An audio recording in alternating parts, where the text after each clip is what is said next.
I Homestart gør vi rigtig meget ud af at forberede vores frivillige godt. De kommer på et 20 timers forberedelseskursus, hvor de blandt andet lærer Homestart rigtig godt at kende, og hvad vi står for, og hvor de også får mulighed for at reflektere over den opgave, som de går ind i, så de kommer ud til familien rigtig godt forberedte. Hvordan bruger vi dem, og hvordan bruger vi hinanden? Det er i virkeligheden meget det, der handler om. Og der er bare... Når der ringer en frivillig til os for at høre, hvordan det er at være frivillig, så får jeg meget ofte nogle spørgsmål. Homestart familiekontakt, det er Lone.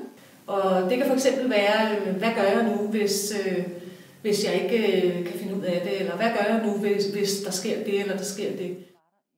Jeg kommer så hjem og besøger dig, og så har vi et forberedelseskursus. Man skal jo ud og bruge sig selv som menneske, og jeg tror, når man har sammen i en gruppe, har snakket nogle ting igennem, så har man også gjort sig nogle overvejelser.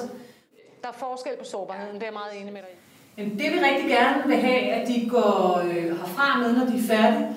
Kurset, det er, at dels at de er rigtig godt bekendte med Homestart og hvad det er, vi står for. Der er nogle helt konkrete ting, for eksempel vores fortrolighed, som er meget vigtig for os. Og det skal de kunne rigtig godt og have stor indsigt i. Og så vil vi gerne have, at de har gjort sig nogle tanker omkring den opgave, de går ind i. Det vigtigste, jeg har lært, det er at være en god lytter, når jeg kommer ud i familien. At det ikke er mig, der skal kigge rundt og sige, det har de brug for i den her familie. Og der synes jeg faktisk, at jeg er blevet klædt ret godt på.